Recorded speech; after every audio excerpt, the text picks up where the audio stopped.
ओम शांति। आज की तारीख है 27 अप्रैल 2015। साकार महावाक्य। बाबा कहते, मीठे बच्चे, बाबा आया है तुम्हें करंट देने। तुम देही अभिमानी होंगे। बुद्धि योग एक बाप से होगा तो करंट मिलती रहेगी। आज का प्रश्न, सबसे बड़ा आसुरी स्वभाव कौन सा है जो तुम बच्चों में नहीं होना चाहिए? उत्तर, अशांति फैलाना। यह है सबसे बड़ा आसुरी स्वभाव। अशांति फैलाने वाले से मनुष्य तंग हो जाते हैं। वे जहां जाएंगे वहां अशांति फैला देंगे। इसलिए भगवान से सभी शांति का वर मांगते हैं। आज का गीत है, ये कहानी है दिए और तूफान की। ओम शांति। मीठे मीठे सिकिलदे बच्चों ने गीत की लाइन सुनी। गीत तो यह भक्ति मार्ग का है, फिर उनको ज्ञान में ट्रांसफर किया जाता है और कोई ट्रांसफर कर न सके। तुम्हारे में भी नंबरवार पुरुषार्थ अनुसार जान सकते हैं दीवा क्या है, तूफान क्या है।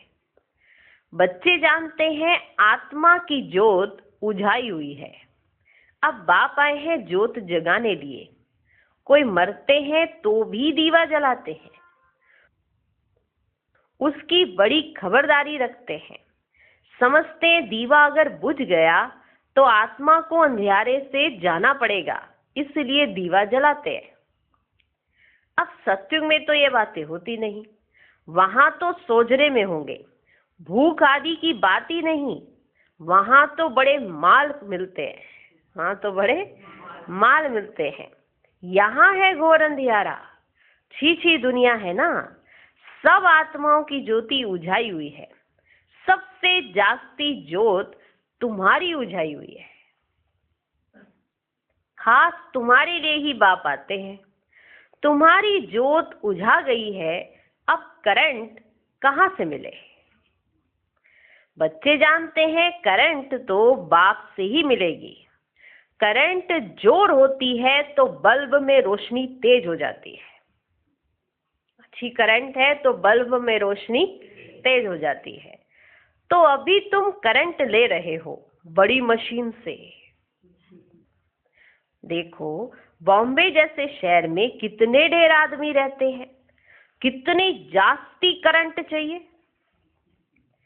जरूर इतनी बड़ी मशीन होगी। यह है बेहद की बात। सारे दुनिया की आत्माओं की जोत बुझी हुई है, उनको करंट देना है। मूल बात बाप समझाते हैं, बुद्धि योग बाप से लगाओ, देही अभिमानी बनो। कितना बड़ा बाप है। सारी दुनिया के पतित मनुष्यों को पावन बनाने वाला सुप्रीम बाप आया हुआ है, सबकी ज्योति जगाने। सारी दुनिया के मनुष्य मात्र की ज्योत जगाते हैं। बाप कौन है, कैसे ज्योत जगाते हैं, ये तो कोई नहीं जानते। उनको ज्योति स्वरूप भी कहते हैं, फिर सर्वव्यापी भी कह देते हैं। ज्योति स्वरूप को बुलाते हैं क्योंकि ज्योति बुझ गई है। साक्षात्कार भी होता है अखंड ज्योति का। दिखलाते हैं। अर्जुन ने कहा, मैं तेज सहन नहीं कर सकता हूं, बहुत करंट है। तो अब इन बातों को तुम बच्चे अभी समझते हो। सबको समझाना भी यह है कि तुम आत्मा हो। आत्माएं ऊपर से यहां आती हैं। पहले आत्मा पवित्र है, उनमें करंट है, सतो प्रधान है। गोल्डन एज में पवित्र आत्मा है, फिर उनको अपवित्र भी बनना है।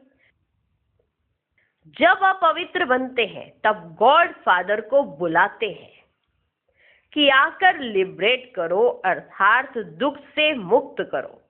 लिबरेट करना और पावन बनाना दोनों का अर्थ अलग अलग है। लिबरेट करना और पावन बनाना दोनों का अर्थ अलग अलग है। जरूर कोई से पतित बने हैं तब तो कहते हैं बाबा आओ। आकर लिबरेट भी करो, पावन भी बनाओ। आकर लिबरेट भी करो, पावन भी बनाओ। यहां से शांति धाम ले चलो, शांति का वर दो। अब बाप ने समझाया है, यहां शांत में तो रह नहीं सकते, शांति तो है ही शांति धाम में। सतयुग में एक धर्म, एक राज्य है, तो शांति रहती है, कोई हंगामा नहीं। क्यों? सतयुग में एक धर्म, एक राज्य है, तो शांति है, कोई हंगामा नहीं। यहां मनुष्य तंग होते हैं अशांति से। एक ही घर में कितना झगड़ा हो पड़ता है, घर एक ही है, उसी घर में कितना झगड़ा हो पड़ता है।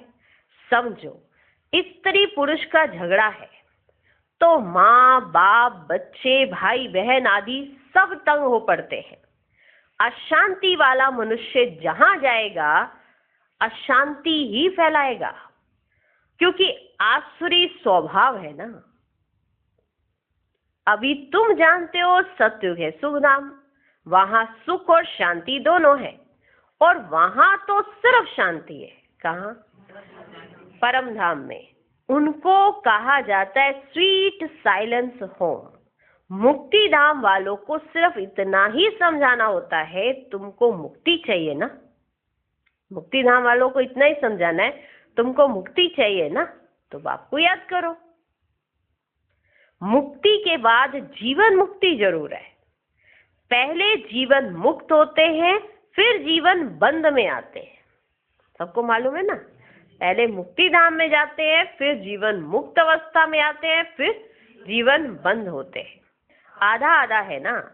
सतो प्रधान से फिर सतो रजो तमो में जरूर आना है। पिछाड़ी में जो एक आधा जन्म लिए आते होंगे, जो एक या आधा जन्म लेते होंगे, वे क्या सुख दुख का अनुभव करते होंगे, वे क्या सुख और दुख का अनुभव करते होंगे। तुम तो सारा अनुभव करते हो। तुम जानते हो इतने जन्म हम सुख में रहते हैं, फिर इतने जन्म दुख में होते हैं। फलाने फलाने धर्म नई दुनिया में आ नहीं सकते, उनका पाठ ही बाद में है। भल नया खंड है उनके लिए, जैसे कि वह नई दुनिया है। जैसे बोधि खंड, कृष्ण खंड नया हुआ ना, उनको भी सतो रजो तमो से पास करना है। चाहे वो बोधि खंड के हो, चाहे कृष्ण धर्म के हो, उनको भी सतो रजो तमो से पास करना है। झाड़ में भी ऐसे होता है ना, आहिस्ते आहिस्ते वृद्धि होती रहती है। पहले जो निकले वह नीचे ही रहते हैं, जो पहले पहले निकले झाड़ में वो नीचे ही रहते हैं। देखा है ना, नए नए पत्ते कैसे निकलते हैं, छोटे छोटे हरे पत्ते निकलते रहते हैं। फिर बोर निकलता है, माना फूल। नया झाड़ बहुत छोटा है, नया बीज डाला जाता है, उनकी पूरी परवरिश नहीं होती तो सड़ जाता है। बीज डाला और आपने उसकी परवरिश नहीं की तो वो झाड़ कहाँ से आएगा, वो पहले बीज ही सड़ जाएगा। तो पूरी परवरिश करनी होती है। तुम भी पूरी परवरिश नहीं करते हो तो सड़ जाते हैं।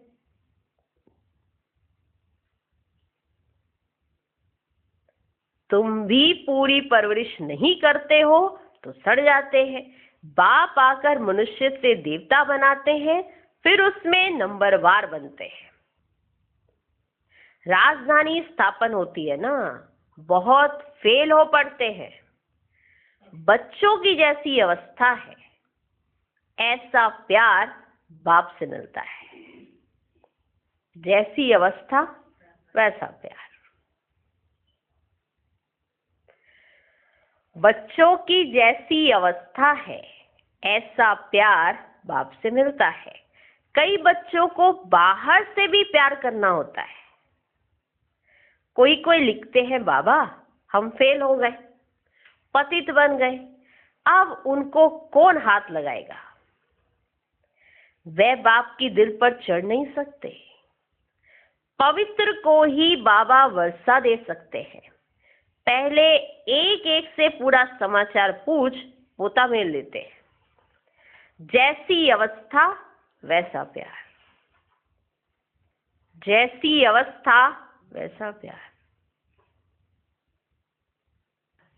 कई बच्चों को बाहर से भी प्यार करना होता है, माना बाबा उनको बाहर से भी प्यार करते हैं।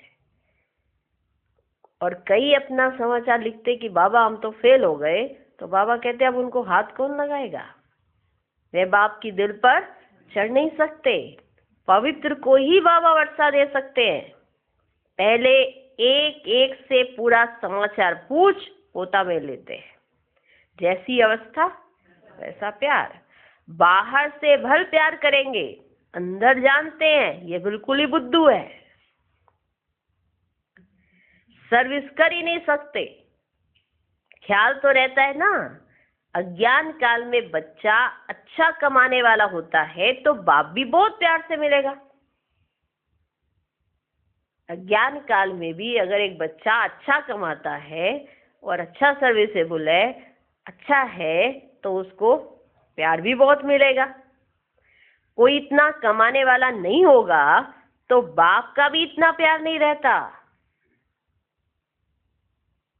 जो कमाए, जो अच्छे से रहे, जो मान सम्मान दे, उसको ही तो प्यार मिलेगा। और जो कमाता ही नहीं, जो कमाता नहीं, ठीक से रहता नहीं, उसको थोड़ा ही प्यार मिलेगा। तो यहाँ भी ऐसे है, बच्चे बाहर में भी सर्विस करते हैं ना, भल कोई भी धर्म वाला हो, उनको समझाना चाहिए। बाप को लिबरेटर कहा जाता है ना, लिबरेटर और गाइड कौन है उनका परिचय देना है। सुप्रीम गॉड फादर आते हैं, सबको लिबरेट करते हैं।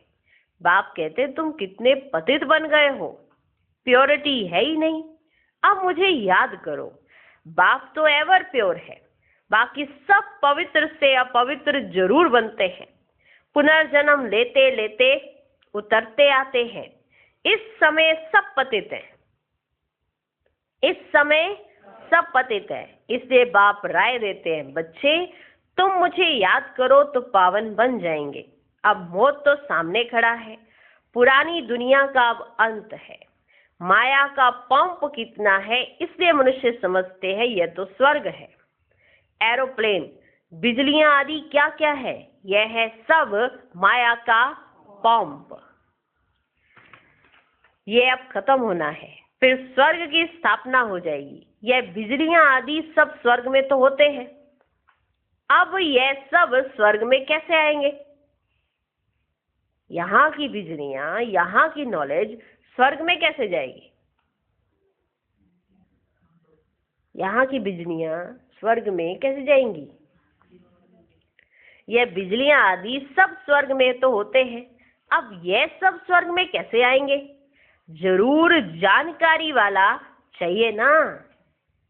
तुम्हारे पास बहुत अच्छे अच्छे कारीगर लोग भी आएंगे, वह राजाई में तो आएंगे नहीं, फिर भी तुम्हारी प्रजा में आ जाएंगे। इंजीनियर आदि सीखे हुए अच्छे अच्छे कारीगर आएंगे।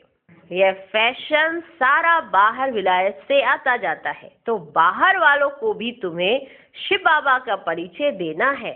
बाप को याद करो, तुमको भी योग में रहने का ही पुरुषार्थ बहुत करना है, इसमें ही माया के तूफान बहुत आते हैं।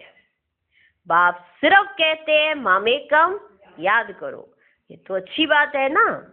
क्राइस्ट भी उनकी रचना है, रचयिता सुप्रीम सोल तो एक है, बाकी सब है रचना। वर्षा रचता से ही मिलता है। ऐसे ऐसे अच्छी पॉइंट्स जो हैं वह नोट करनी चाहिए। रचता एक है, बाकी सब है रचना, बाकी सब के सब है रचना। और वर्षा मिलेगा रचता से, रचना से नहीं। तो याद रचना को नहीं, रचता को करना है। बाप का मुख्य कर्तव्य है सबको दुख से लिबरेट करना। वे सुखधाम और शांति धाम का गेट खोलते हैं। उन्हें कहते हैं, हे लिबरेटर, दुख से लिबरेट कर हमें शांति धाम सुखधाम ले चलो। जब यहाँ सुखधाम है तो बाकी आत्माएं शांति धाम में रहती हैं। हेवन का गेट बाप ही खोलते हैं। एक गेट खुलता है नई दुनिया का, दूसरा शांति धाम का। अब जो आत्माएं अपवित्र हो गई हैं, उनको आप श्रीमत देते हैं, अपने को आत्मा समझो, मुझे याद करो तो तुम्हारे पाप कट जाए। अब जो जो पुरुषार्थ करेंगे तो फिर अपने धर्म में उच्च पद पाएंगे, पुरुषार्थ नहीं करेंगे तो कम पद पाएंगे। अच्छी अच्छी पॉइंट्स नोट करो तो समय पर काम आ सकती है। बोलो शिव बाबा का ऑक्यूपेशन हम बताएंगे तो मनुष्य कहेंगे ये फिर कौन है जो गॉड फादर शिव का ऑक्यूपेशन बताते हैं। हम बताएंगे तो मनुष्य ये कहेंगे कि ये कौन है जो गॉड फादर शिव का ऑक्यूपेशन बताते हैं। बोलो तुम आत्मा के रूप में तो सब ब्रदर्स हो, फिर प्रजापिता ब्रह्मा द्वारा रचना रचते हैं तो भाई बहन होते हैं। गॉड फादर जिसको लिबरेटर गाइड कहते हैं, उनका ऑक्यूपेशन हम आपको बतलाते हैं। हम आपको बताते हैं कि गॉड फादर जिसे लिबरेटर गाइड सब कुछ कहते हो, हम उनका ऑक्यूपेशन आपको बतलाते हैं। जरूर हमको गॉड फादर ने बताया है तब आपको बताते हैं, तभी तो बताते हैं, ऐसे कैसे बताएंगे। जरूर हमको गॉड फादर ने बताया है तब आपको बताते हैं। सन शोज फादर, यह भी समझाना चाहिए। आत्मा बिल्कुल छोटा स्टार है, इन आंखों से उनको देखा नहीं जाता है। दिव्य दृष्टि से साक्षात्कार हो सकता है, बिंदी है, देखने से फायदा थोड़ी ही हो सकता है। बाप भी ऐसी ही बिंदी है, उनको सुप्रीम सोल कहा जाता है। सोल एक जैसा ही है, परंतु वह सुप्रीम है, नॉलेजफुल है, ब्लिसफुल है, लिबरेटर और गाइड है। सोल्स में एक है सुप्रीम सोल, वो भी बिंदी है। सोल एक जैसा ही है, परंतु वह है सुप्रीम, नॉलेजफुल है, ब्लिसफुल है, लिबरेटर और गाइड है। उनकी बहुत महिमा करनी पड़े। जरूर बाप आएंगे तब तो साथ ले जाएंगे ना, आकर नॉलेज देंगे। बाप ही बतलाते हैं आत्मा इतनी छोटी है, मैं भी इतना हूं। नॉलेज भी जरूर कोई शरीर में प्रवेश कर देंगे, ऐसे हवा में तो नहीं दे सकते ना। नॉलेज भी तो कोई शरीर में प्रवेश कर देंगे। आत्मा के बाजू में आकर बैठूंगा। मेरे में पावर है, ऑर्गन्स मिल गए तो मैं धनी हो गया।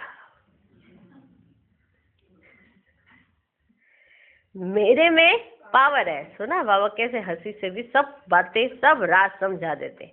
मेरे में पावर है, ऑर्गन्स मिल गए तो मैं धनी हो गया। इन ऑर्गन्स द्वारा बैठ समझाता हूं, इनको एडम भी कहा जाता है। सब पॉइंट्स एक एक करके बाबा क्लियर करते जाते हैं और ये पॉइंट्स हम बच्चों को याद रहे, ये विशेष बात है। बाबा ने तो सब समझाया कि कैसे तुमको किसको समझाना है, कैसे बाप का परिचय देना है, कैसे बाप की महिमा गानी है, सब बाबा ने समझाया है। तो बाबा कहते मेरे में पावर है, मुझे ऑर्गन्स मिल गए तो मैं धनी हो गया। इन ऑर्गन्स द्वारा बैठ समझाता हूं, इनको एडम भी कहा जाता है। एडम है पहला पहला आदमी। मनुष्यों का सिजरा है ना, ये माता पिता भी बनते हैं, इनसे फिर रचना होती है पुराना परंतु एडॉप्ट किया है पुराना परंतु एडॉप्ट किया है। नहीं तो ब्रह्मा कहां से आया? ब्रह्मा के बाप का नाम कोई बताए? ब्रह्मा विष्णु शंकर, ये किसकी रचना तो होगी ना, किसकी रचना तो होगी? ब्रह्मा विष्णु शंकर।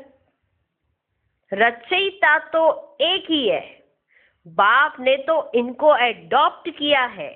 ये इतने छोटे बच्चे बैठ सुनाए तो कहेंगे ये तो बहुत बड़ी नॉलेज है। अगर छोटा बच्चा ये सब बातें समझाए तो कहा जाएगा कि ये तो बहुत बड़ी नॉलेज है। जिन बच्चों को अच्छी धारणा होती है उन्हें बहुत खुशी रहेगी। जिन बच्चों को अच्छी धारणा होती है उन्हें बहुत खुशी रहेगी, कभी उबासी नहीं आएगी। कोई समझने वाला नहीं होगा तो उबासी देता रहेगा। कोई समझने वाला नहीं होगा तो उबासी देता रहेगा। यहां तो तुमको कभी उबासी नहीं आनी चाहिए। कमाई के समय कभी उबासी नहीं आती है। ग्राहक नहीं होंगे, धंधा ठंडा होगा तो उबासी आती रहेगी। यहां भी धारणा नहीं होती है। कोई तो बिल्कुल समझते ही नहीं है, क्योंकि देह अभिमान है। बिल्कुल समझते नहीं है क्योंकि पूरा देह अभिमान है। देही अभिमानी हो बैठ नहीं सकेंगे। कोई ना कोई बाहर की बातें याद आ जाएंगी। पॉइंट्स आदि भी नोट नहीं कर सकेंगे। शुरुड़ बुद्धि झट नोट करेंगे। यह पॉइंट्स बहुत अच्छी है।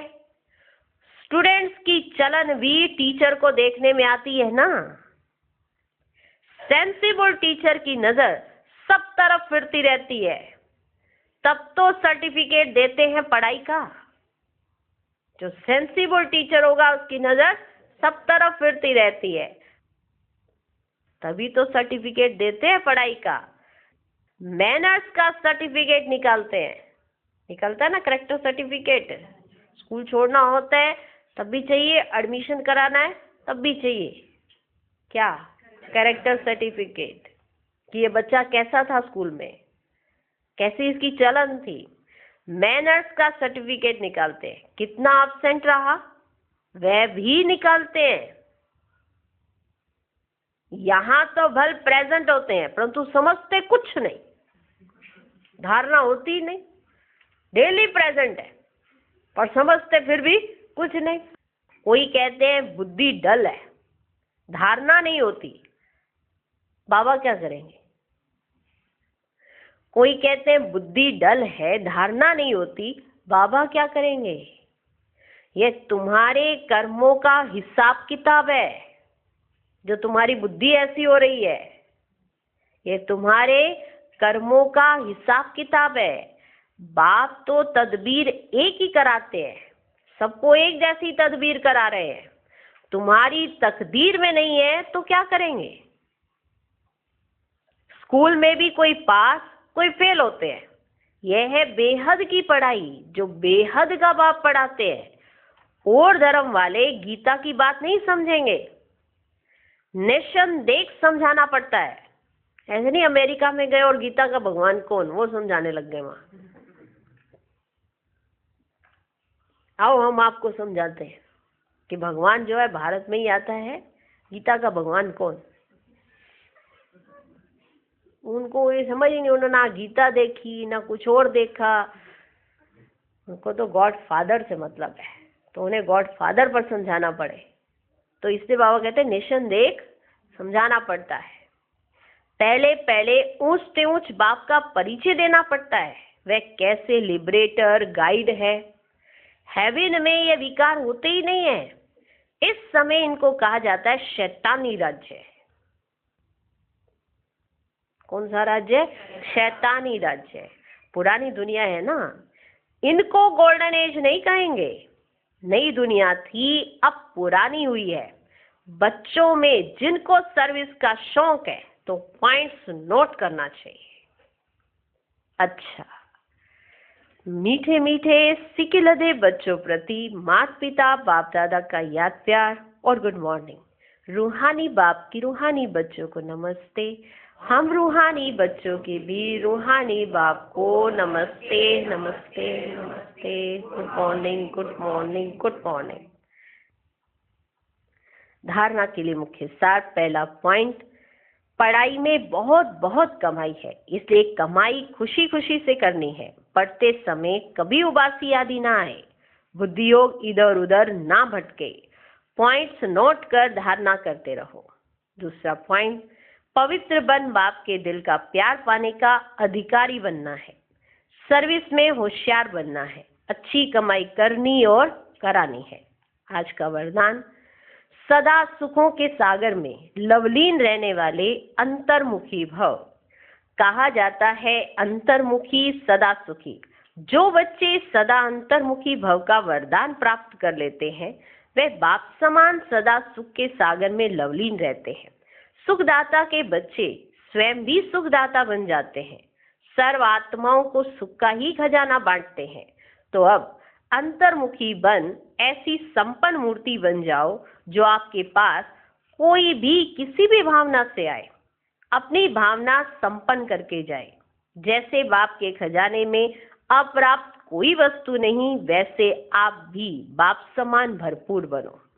आज का स्लोगन, रूहानी शान में रहो तो कभी भी अभिमान की फीलिंग नहीं आएगी। ओम शांति।